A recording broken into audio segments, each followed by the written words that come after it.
कसे आहात तुम्ही सगळे? खूप दिवस विचार करत होते मी इन्व्हाइट अ कोलॅबरेटर या टॉपिकवर बोललं तर पाहिजेच, कारण का एवढे सगळे माझे सबस्क्रायबर्स आहेत, त्यांच्यापर्यंत मला ही गोष्ट पोहोचवावीच लागणार. पण कशी पोहोचवायची? घाई गडबडीत कोणताच डिसिजन घ्यायचा नाही, अगदी शांत राहून सगळ्या गोष्टी आपल्याला समजतायत का ते अगोदर विचार करायचा आणि नंतरच आपल्या सबस्क्रायबर्स पर्यंत ती गोष्ट पोहोचवायची. तोपर्यंत तुम्ही खूप पेशन्स ठेवले, त्याबद्दल मी तुमचे धन्यवाद देते. खूप लोकांनी विचारलेलं मला, ताई कोलॅबरेटरचा नक्की उपयोग सांगा आम्हाला, आम्ही तुमच्याशी कोलॅब करू शकतो का, किंवा आम्ही कशा प्रकारे कोलॅब केलं पाहिजे. तर खूप महत्त्वाचे प्रश्न होते ते, आणि हे प्रश्न तुम्ही मला विचारले त्याबद्दल मी तुमचे खरंच तुम्हाला धन्यवाद देते, तुम्हाला थँक्यू बोलते. कारण का तुमच्या ह्या प्रश्नांमुळेच मला विचार करावा लागला की नक्की हे काय आहे, कशा प्रकारे ह्याचा उपयोग होऊ शकतो. तर चला आज याच टॉपिकवर बोलूयात. खूप दिवसांपूर्वी म्हणजे एक 15-20 दिवसांपूर्वी ना मला एक हायलाइट आलेली माझ्या पुश नोटिफिकेशन, मी तुम्हाला सांगितलेलं सकाळी उठल्या उठल्या मी ऑफ ऑन करत असते. तर ते करत असताना मला अर्नच्या टॅब खाली एक अपडेटचा टॅब दिसला, जो नवीन आहे, प्रत्येकाला मिळाला आहे का, मी इथे ते स्क्रीनशॉट लावून देते, तुम्ही जरा चेक करा तुम्हालाही मिळाला आहे का. तर तो नवीन टॅब मिळालेला आहे आणि त्याच्यामध्येच दिलेला आहे की प्रमोशनल ऍक्टिव्हिटीज वगैरे अशा बद्दलचे जे काही अपडेट असतील ते आपल्याला सगळ्यात अगोदर मिळतील. त्याच्यासाठी तो टॅब ऑन करून घ्यायचा आहे. तर मग मी विचार केला, त्याच्यानंतर 4 ते 5 दिवसांनी कोलॅबरेटरचा टॅब आपल्याला व्हिडिओच्या खाली मिळायला सुरुवात झाली. ते फंक्शन ऍड झालं आपल्या सेटिंग्समध्ये. तर मी विचार केला की कुणाबरोबर कोलॅब करू शकतो आपण. तर टेकचा चॅनल आहे माझा, तर मी टेक बरोबर कोलॅब केलं तर का समोरचा एक्सेप्ट करेल ना माझी रिक्वेस्ट. कारण टेकचे जे व्ह्युअर्स आहेत ते जर एक्सचेंज झाले तर अल्टिमेटली जो कोलॅब करणार आहे त्याचा रीच डाऊन होणार, त्याचे व्ह्यूज डाऊन होणार आणि कुठेतरी म्हणजे कंटेंट तोच राहील, त्याच्यामुळे अल्गोरिदम सेफ राहील. पण जे सबस्क्रायबर एक्सचेंज होईल त्यातून दोघांनाही नुकसान होणार आहे. ज्याचे जास्त सबस्क्रायबर आहेत त्याला जास्त धोका आहे आणि ज्याचे कमी सबस्क्रायबर्स आहेत त्याचा फायदा आहे. दुसरी गोष्ट अशी की पेड कोलॅबरेशन जरी झालं याच्यामध्ये तरी कुणी आपले पैशांपेक्षा आपले सबस्क्रायबर्स आपल्याला खूप महत्वाचे आहेत. तर कुणीही पेड कोलॅब करणारच नाही असं मला वाटतं. तर त्याच्यानंतरची गोष्ट अशी की सपोज मी टेकवाले आहे आणि मी फूड बरोबर कोलॅब केलं तर काही अंशी माझा फायदा आहे, पण फूडवाल्यांचा त्यात काहीही फायदा नाहीये. कारण फूडचे जे व्हिडिओज बघतात तर ते त्यांना तिथे पण क्रिएटर असतात जे काहीतरी आयडियाज घेण्यासाठी आलेले असतात, बरोबर. आम्ही पण खूप टेकवाल्यांना सबस्क्राईब करून ठेवतो, त्यांचे व्हिडिओज बघत असतो. त्याचप्रमाणे जे क्रिएटर असतात फूडचे चॅनल्स बघत असतात त्यांनी माझा व्हिडिओ बघितला तर त्यांना आयडियाज मिळणार, ओके, टेक रिलेटेड नॉलेज मिळणार, तर ते मला सबस्क्राईब करू शकतात. पण परत तेच आलं की जे फूडचे चॅनल्स आहेत तिथे जर माझा व्हिडिओ दिसला त्यांची प्रोफाईल थोडीशी मेसअप दिसणार, थोडासा लोकांचा इंटरेस्ट कमी होणार की आम्ही फूडचा इंटरेस्ट घेऊन यांच्याकडे आलेलो आणि हे तर टेकचे चॅनलचे व्हिडिओ यांच्या प्रोफाईलवर दिसत आहेत. तर त्याचप्रमाणे माझ्या चॅनलवर जर एखादा फूडचा कंटेंट दिसला तर तो चालून जाऊ शकतो, कारण माझ्या प्रोफाईलमध्ये जेवढे लोक आहेत ते मला बघणारे क्रिएटर आहेत, म्हणजे ते रेसिपी बघत असणार, ते सगळे कंटेंट म्हणजे सगळ्या प्रकारचा ऑडियन्स माझ्याकडे असणार आहे. तर अशा प्रकारे ना थोडे बेनिफिट्स आहेत आणि थोडे डिसएडव्हान्टेज पण आहेत. तर खूप जपून, आता सपोज मला कोलॅब करायचं आहे फूडशी रिलेटेड एखादा व्हिडिओ मला कोलॅब करायचा आहे त्यांच्याशी, तर मी सपोज इक्विपमेंट सांगू शकते त्यांना की अशा प्रकारे तुम्ही सेटअप करा तुम्ही फूडचा, ओके, तुम्ही शूटिंगचे हे ट्रायपॉड वापरा, किंवा तुमचा अँगल असा असला पाहिजे, तुम्ही रिंग लाईट वापरा, किंवा तुम्ही माईक कोणता वापरा, किंवा तुमचा कंटेंट कशा प्रकारे पाहिजे, तुम्ही कोणत्या कोणत्या गोष्टी टाकल्या पाहिजे, तुमचा स्टार्टिंगचा हुक, त्याच्यानंतर तुम्हाला मिडल पर्यंत ऑडियन्सला कसं थांबवून ठेवायचं आहे, कोणता पार्ट शेवटी सस्पेन्समध्ये ठेवायचा, मग तो सस्पेन्सचा पार्ट पाहण्यासाठी अगोदर मधले हुक कोणते द्यायचे आहेत, ते ह्या गोष्टी मी क्रिएट करून एक व्हिडिओ पोस्ट करू शकते फूडच्या चॅनलवर, जे लोक इंटरेस्टिंगली बघू शकतील. पण मग ह्यात फूडवाल्याचा काय फायदा. मग जिच्या बरोबर मी कोलॅब केलेला आहे तिला काय करायचं आहे, माझा जो व्हिडिओ मी जो बनवून दिला आहे की अशा डायरेक्शन जे दिलं आहे व्हिडिओमध्ये, त्याच प्रकारे एक व्हिडिओ सॅम्पल बनवून तिने ते इंडिकेट करायचं आहे तिच्या ऑडियन्सला की हे पहा, हा जो कोलॅबचा व्हिडिओ होता, जो टेकचं गायडन्स आपल्याला मिळालेलं त्याप्रमाणे मी असा व्हिडिओ बनवला आहे, तुम्हाला काय मिळतं ह्याच्यातून, तुमचा व्हिडिओ पूर्ण बघितला जाईल, तर तुम्ही नक्की हा व्हिडिओ आवर्जून बघा. तर ते दोन्ही व्हिडिओज बघितले गेले पाहिजेत, म्हणजे दोन्ही गोष्टींना बेनिफिट मिळालं पाहिजे. अदरवाईज कोलॅबचा काही फायदा नाही. कोलॅबमध्ये खूप मेहनत आहे, खूप क्वालिटी कंटेंट आणि अतिशय विचार करून कंटेंट क्रिएट करावा लागणार आहे. त्यामुळे मी तुम्हाला सांगते की तुम्हाला जर असंच कोलॅब करायचं असेल तर फक्त नुकसान होणार आहे.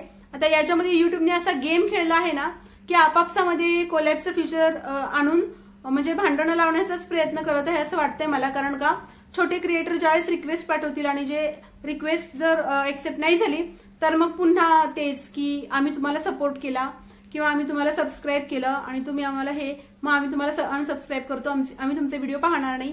ह्या गोष्टी प्लीज मध्ये आणून देऊ नका. आणि जी फेअर प्रॅक्टिस चाललेली आहे आपल्या या प्लॅटफॉर्मवर त्याच प्रकारे काम करा आणि खूप छान छान व्हिडिओज बनवा. तुम्हाला कुठेही कोलॅब करायला जाण्याची गरजच नाहीये असं मला वाटतं. तर अजून दोन गोष्टी युट्यूबने केलेल्या आहेत ज्याच्यावर मी एक व्हिडिओ बनवला आहे. एंड स्क्रीन जे आपण लावत असतो तिथे आय बटन आणून ठेवलंय आणि ते शो हाईड करण्यासाठी व्ह्युअर्सला परमिशन देऊन टाकली, ऍक्सेस दिलाय. म्हणजे व्ह्युअरच्या हातात रिमोट दिलाय असा आणि क्रिएटरला नाचवायचा प्रकार सुरू झालाय असा. खरंच तर मला हेही नाही आवडलं की जे एंड स्क्रीनचं बटन घेऊन आलेले आहेत ते. तर आता एंड स्क्रीन लावून फायदा काय ना, मग जे आपले पुढचे व्हिडिओज त्यावर व्ह्यूज येत होत्या, लोक बघत होत्या आवडीने, आता ते बटन आल्यामुळे हा एक गेमच झालाय की चला ऑन ऑफ करूयात. तर ही गोष्ट ही म्हणजे ह्या प्लॅटफॉर्मवर काम करत असताना युट्यूबनी असं ठरवलंच आहे की कसोटीच घ्यायची आणि क्रिएटरनी अगदी शांतपणे काम केलंच नाही पाहिजे. तर तुम्ही समजून जा 2026 मध्ये जे कोणी प्लॅन करत आहे ना युट्यूबर बनण्याचा तर त्यांना इथे सर्व्हाइव्ह करणं खूप डिफिकल्ट आहे. तर जे तुम्ही जर प्लॅन करत असाल ना तर थोडंसं थांबा.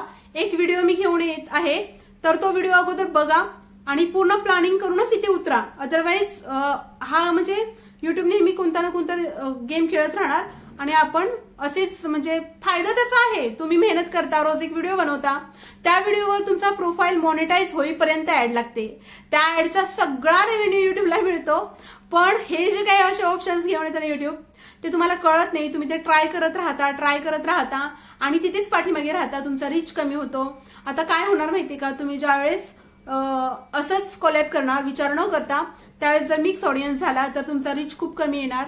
युट्यूबचा अल्गोरिदम एवढं कन्फ्युज होणार ना, त्याला ऑडियन्सच कळणार नाही तुमच्या प्रोफाईल मधला. तर तुम्ही बनवलेला व्हिडिओ नक्की कुठे पाठवायचा हे त्याला जर नाही कळलं ना तर तो तुमचा व्हिडिओ तिथे स्टक जाणार, तुमच्या व्हिडिओला रेकमेंडेशन मिळणार नाही, तुमचा रीच पोहोचणार नाही. जास्तीत जास्त ऑडियन्स पर्यंत जर नाही गेला ना तुमचा व्हिडिओ तर तुमचा व्हिडिओ व्हायरल कसं जाणार. ह्या गोष्टीही लक्षात घ्या. तर कोलॅब करायचंय तुम्हाला तर तो सर्वस्वी तुमचा डिसिजन आहे. पण मी असं म्हणते की मी तर स्ट्रिक्टली अपोज आहे कोलॅबच्या. कोलॅब करू नये असं मला वाटतं. त्याच्यानंतर 5 कोलॅबरेटर आणून ठेवलेत एकाच प्रोफाईलमध्ये, एकाच व्हिडिओमध्ये. जर आपण 5 कोलॅब करत आहे तर 5 कोलॅब कोणाकोणाला करणार, त्यांचे ऑडियन्स कोणत्या टाईपचे असणार, म्हणजे तुम्ही विचार करा. मी हा विचार केला तरी मला असं वाटतं की अरे का हे फीचर घेऊन आला आहे युट्यूब. तर तुम्ही लक्ष देऊ नका ह्या फीचरकडे. तिसरी गोष्ट अशी की जो आपण वॉटरमार्कचा आत्ताच वॉटरमार्क लोगोचा आता व्हिडिओ बनवलेला तर त्या व्हिडिओच्या शेवटी जो मी सांगितलेलं सबस्क्राईबचं बटन असतं तो वॉटरमार्कच्या लोगोवर, ते बटनही रिमूव्ह केलं आहे युट्यूबने, ते काढून टाकलं आहे. म्हणजे अगोदर कुणीही माझ्या लोगोवर जायचं ना ते व्हिडिओ बघत असताना तर पटकन तिथे सबस्क्राईबचं ऑप्शन होतं, म्हणजे कुणीही मला लगेच सबस्क्राईब करू शकतं. पण आता ते युट्यूब असं म्हणताय की त्याच बटनच्या खाली सबस्क्राईबचा ऑप्शन असतो आपल्या प्रोफाईलवर, तर ते बटन एवढं युजफुल नाहीये म्हणून त्याला काढून टाका. आणि मग ह्यांनी ते पण काढून टाकलेलं आहे.